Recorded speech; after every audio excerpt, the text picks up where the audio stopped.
In the bottom left side, there is a Blue Zerg fighting for Kaizi Gaming. He's taking off his hood. He thinks it's serious now. It is Reynor.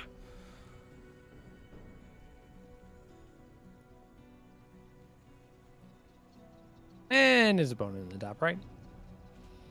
On Waterfall, the red Protoss player for Dragon Phoenix Gaming, this is a Hero.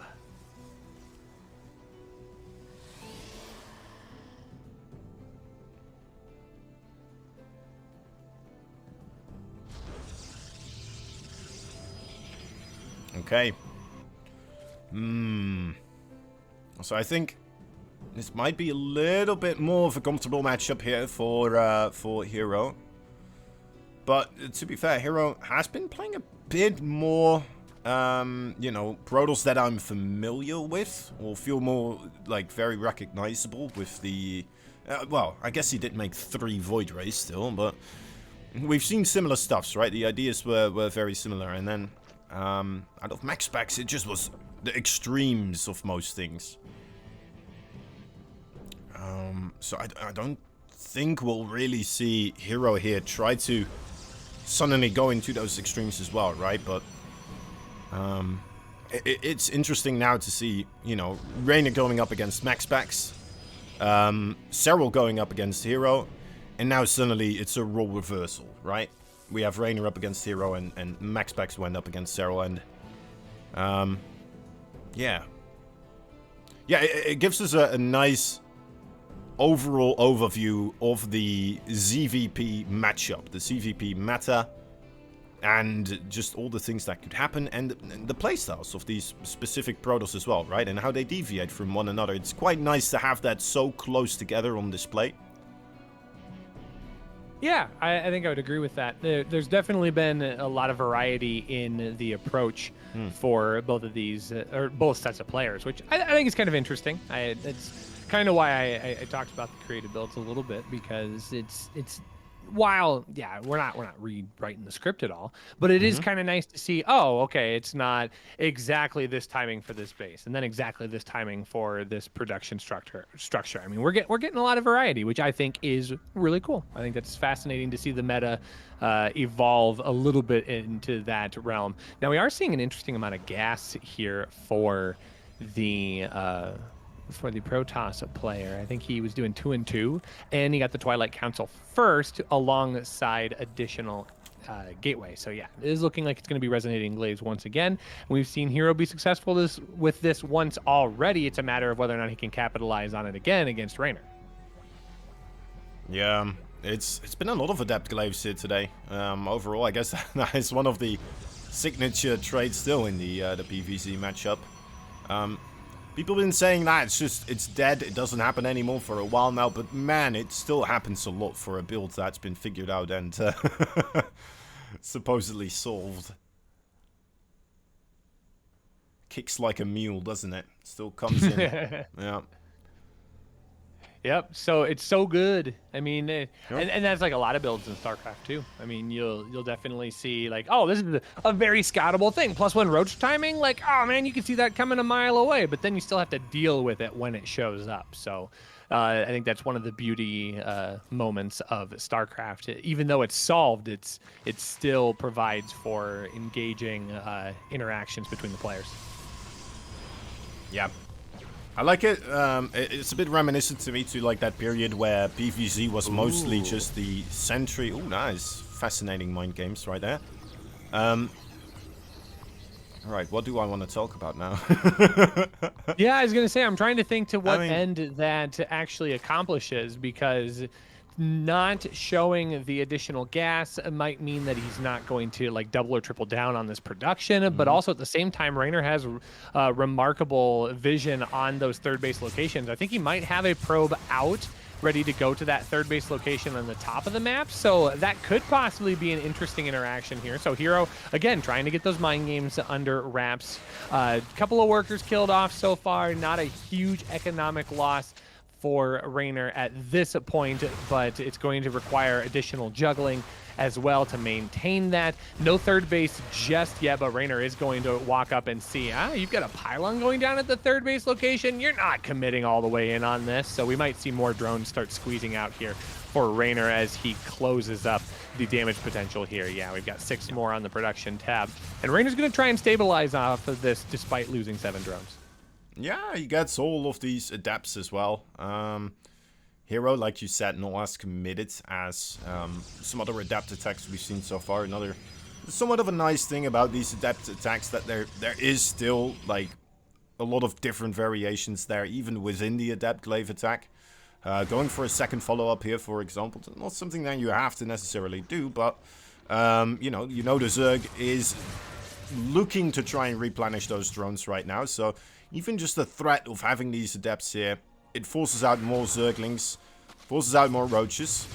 He's in fact even gonna go for it, trying to get more of these drone kills, right? And by golly, Rushi, he might be successful at it. Well, Reynor is dealing with this about as best as he possibly can. If he can keep this to single-digit worker kills, he might be fine. The roaches are finally going to be able to corner this off, but this is starting to become a challenge as he's not able to defend in all the different locations. So 13 workers have gone down. Hero is maintaining as much as he possibly can, and it's going to buy him just enough time. Oh, he's going to get additional kills as well. If he starts pushing this closer to 20, I mean, this is going to be challenging for Reynor to try and recover from, as Hero's gotten his third base already finished and secured. There are additional production structures going as well. 20 in total. That's kind of brutal for Reynor. Very, very well controlled by Hero. How often do we see those drones rotating around all the way like that? That is funny.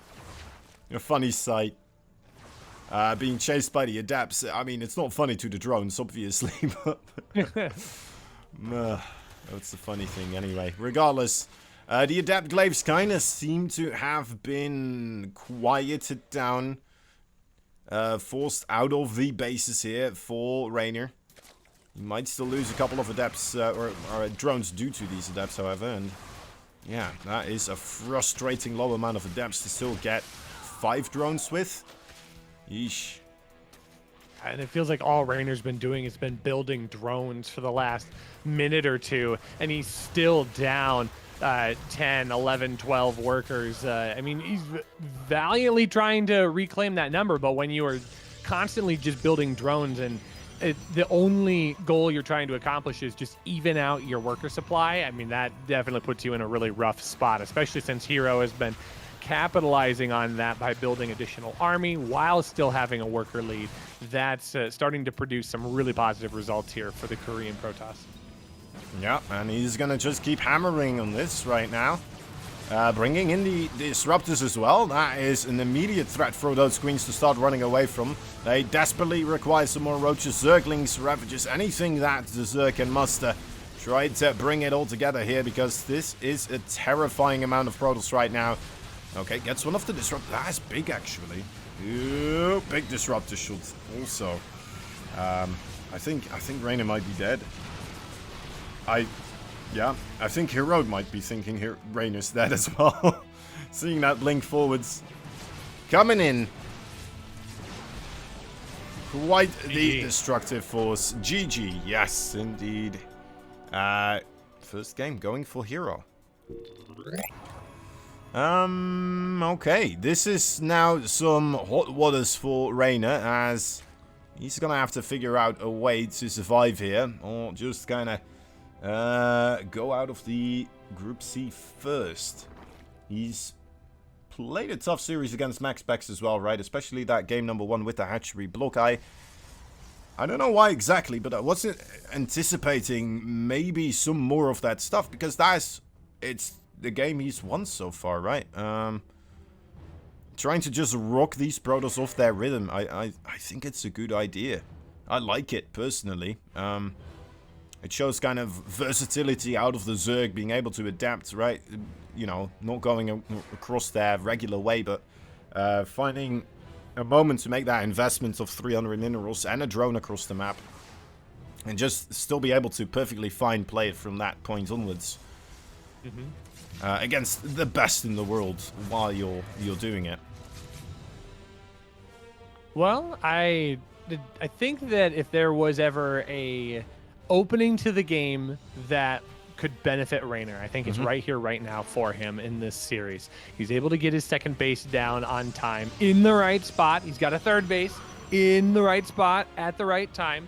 If he can manage to mitigate the damage that this Adept is going to zip back and forth and try to accomplish, I think this is his opportunity. He's got the right opening to stay cool, calm, and collected in this series. But wouldn't be surprised to see Hero go for additional types of pressure here. He's going for additional gateway. He is getting his third base rather quickly, so maybe Data C is going to turn out to be a bit more of a macro-focused game here.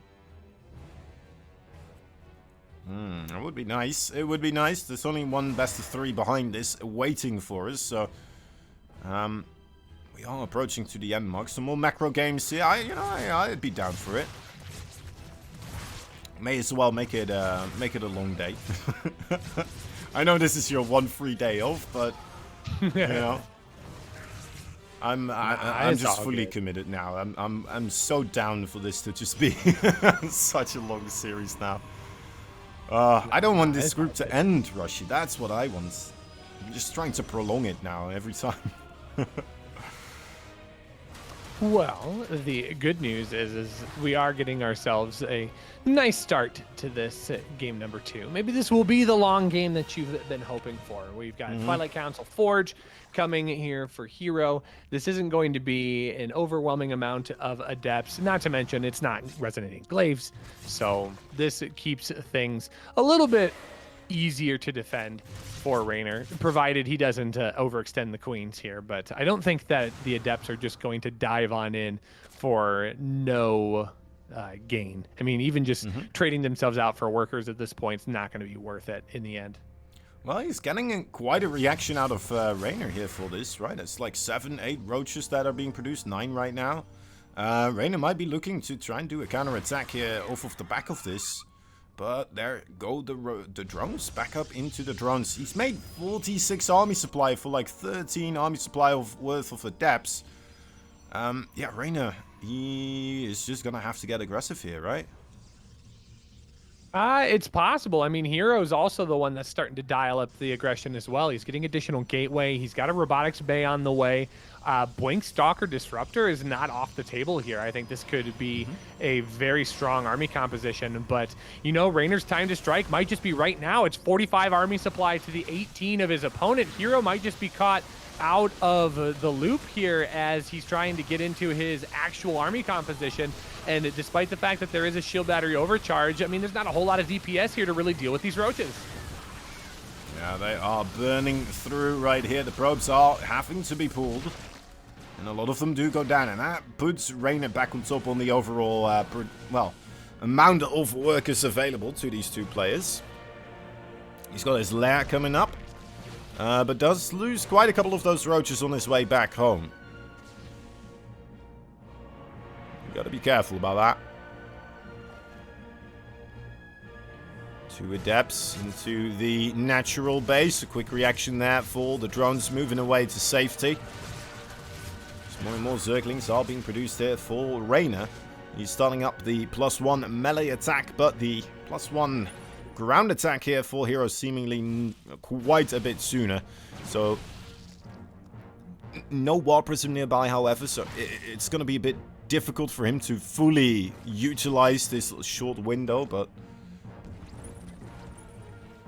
and here comes the first disruptor in production as well. There is an immortal, which is good. That's going to help with, I was going to say with a little bit of the defense, but it's going to get caught out in the center of the map here. Stalkers have to blink backwards to try and protect this immortal, which does finally get picked up by a warp prism. Yeah, the Lings want to try and find as much information as humanly possible, but 17 blink stalkers on the attack path here. Ravagers are going to be brought into the mix as well. This 4th base is going to be allowed to finish, but I think Reynor really has to make this a sticking point. He can't afford to lose the base at this point. He needs to be able to expand his economy. He is ahead in workers, but not by enough to be comfortable with losing this base.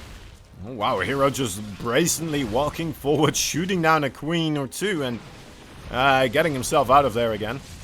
This is starting to look rather disgusting as he is targeting down queens one at a time. They won't be able to transfuse whatsoever, negating that entire ability this way. And counter-attack from Lynx was attempted there. It seems like not quite successful. The base falls. The larvae from the hatchery come out to play as well as the Zerglings. But man, oh man, this might just be too much here for Reynor. He's being toppled right now, Rushi. I don't think this will be a long game. I don't think this is it. This is starting to look very very distraught for that giant disruptor shot, getting 3 queens, killing 2 of them instantly. Oh, this is starting to look not great for Reynor, who is now starting to fall behind on the overall supply. This is going from bad to worse for the Italian Zerg. Yeah, he just barely hanging on here, a bit reminiscent of the previous game overall, but it just didn't feel as dire straits here for Reynor for as long of a period. But that is a big shot of the disruptor, as Heroes now just comfortably standing on top of the production of the Zerg pretty much, as things will be taking a dive down. And we'll have Hero moving on forwards into the last and final decider match against Serral for the rematch. Sorry. Wow.